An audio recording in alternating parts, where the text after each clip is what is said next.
जोहार दोस्तों, बस्तरवासी में आप सभी का फिर से एक बार स्वागत है। हमारी एक्सप्रेस आपको दिखा रही है बस्तर दशहरा सीरीज़। बस्तर दशहरा सीरीज़ के पिछले 4 भाग हमने आपको दिखा दिए हैं, ये 5वां भाग है। 5वें भाग में हम आपको दिखा रहे हैं बस्तर दशहरा की बहुत ही लोकप्रिय, मन भावन और साथ ही सबसे ज़्यादा भीड़ भरी रस्म, बाहर रहने की रस्म। बाहर रहने की रस्म बस्तर दशहरा की एक बहुत ही महत्वपूर्ण रस्म होती है और इसकी खासियत ये है कि इसके बाद जो आम जनता के लिए जो कार्यक्रम होते हैं बस्तर दशहरा के, वो लगभग ख़त्म हो जाते हैं। उसके बाद जो है देवी देवताओं की विदाई होती है, जो कि सिर्फ राजा और राज परिवार और कुछ पुजारी मिलकर उसका निर्वहन करते हैं। आम जनता के लिए जो प्रमुख रस्म है बाहर रहने के बाद बंद हो जाती है। आज के दिन जो रथ चोरी गया रहता है उसकी वापसी होती है कुमड़ाकोट के जंगलों से। तो ये देख रहे हैं आपकी कुमड़ाकोट का जंगल है और यहाँ पे अभी दिखाऊंगा आपको राजा किस तरह से जुलूस लेके जाते हैं और वापस आते हैं। वैसे पिछली भी वीडियो मैंने इस पे बनाई थी पिछले वर्ष, वो भी होगी, उसकी भी लिंक दे दूंगा, उसे भी देख लीजिएगा आई बटन में। तो चलिए इसे देखते हुए आगे बढ़ते हैं। बीच बीच में कुछ जानकारियाँ और देते रहूँगा। दोस्तों, विजयादशमी के दिन जिस दिन दशहरा मनाया जाता है उस दिन यहाँ भीतर रहनी विधान होता है, जिसमें रथ चोरी होता है। उसके अगले दिन एकादशी के दिन बाहर रहनी विधान होता है। बाहर रहनी विधान के दिन सुबह सुबह मैं कुमड़ाकोट के जंगल आया हूँ। भीड़ बिल्कुल नहीं है, अच्छे से इस जगह को देख पाऊँगा। तो देखिए रथ खड़ा है और आगे आपको दिखाता हूँ।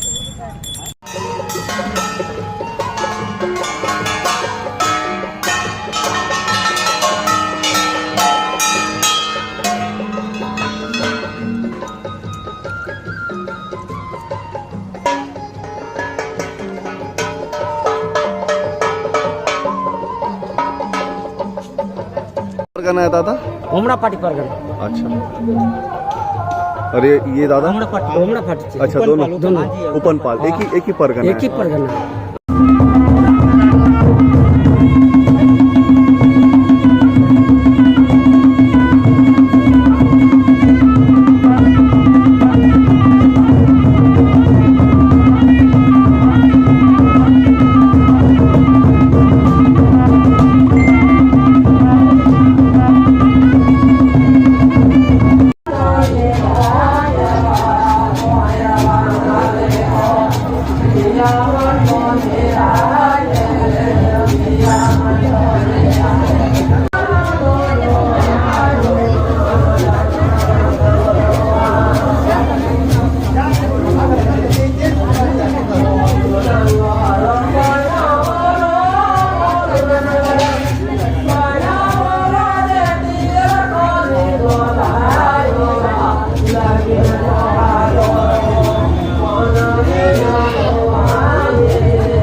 हमारी सभ्यता एक कृषि चारणी है और साथ ही हम जो भी अपने तीज त्यौहार मनाते हैं कृषि के ऊपर ही निर्भर रहते हैं।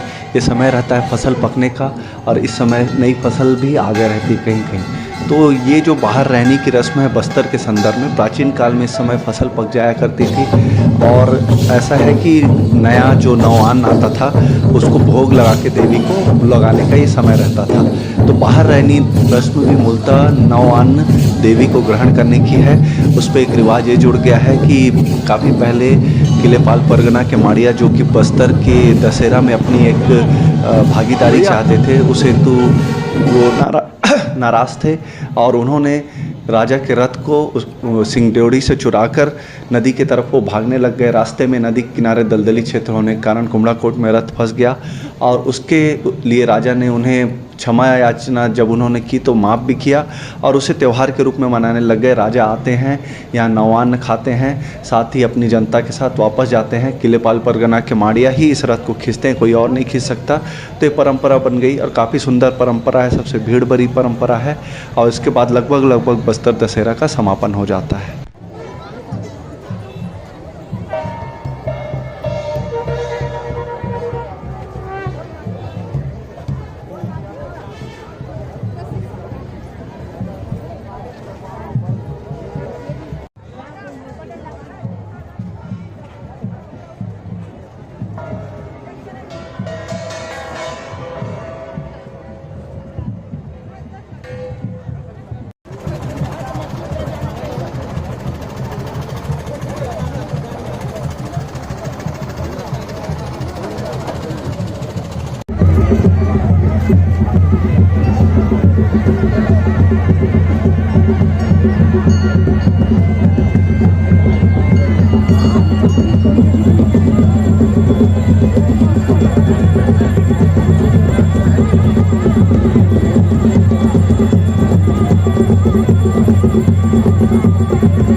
बस्तर के दशहरा में आंगा का एक विशेष महत्व होता है।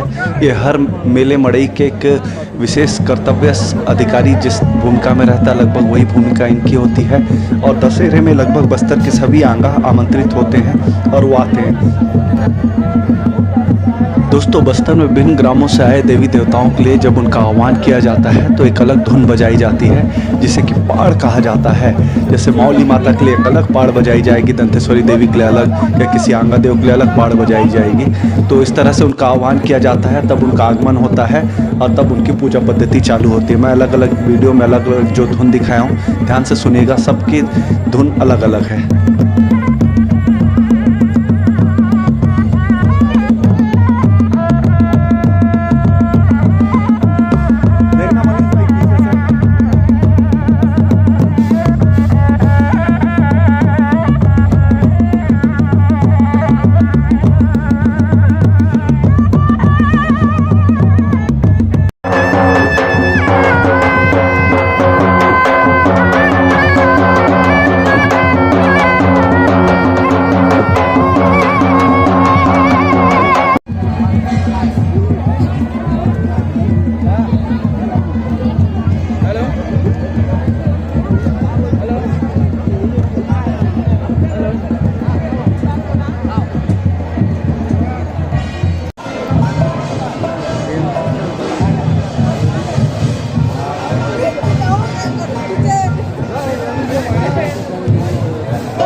ये देखिए माता का छत्र जो है रथ से उतर रहा है, प्रधान पुजारी उसे लेके उतर रहे हैं और राजा समेत अन्य पुजारी उनकी अगवानी हेतु खड़े हैं। अब माता की आरती की जाएगी तथा बस्तर दशहरा की प्रमुख रस्मों का यहाँ से समापन हो जाता है। अब जो रस्में हैं वो बहुत ज़्यादा जनता के लिए नहीं होंगी, सिर्फ देवी देवता पुजारियों की रस्में बाकी रहेंगी।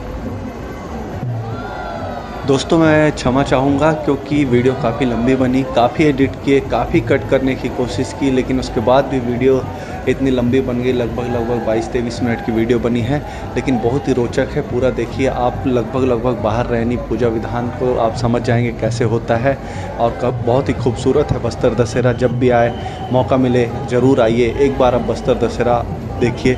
मुख्यतः आखिरी की 5-7 रस्मों को तो काछन गादी से लेके आप बाहर रहने तक की रस्मों को तो ज़रूर देखिए। तो दोस्तों ये मेरी वीडियो आपको कैसी लगी, अच्छी लगी हो तो लाइक करिए, कमेंट करिए, शेयर करिए और जो नए आए हों सब्सक्राइब करिए। अब मैं अपनी वाणी को विराम, कैमरे को आराम देता हूँ। आप लोगों से मुलाकात होगी अगली वीडियो में।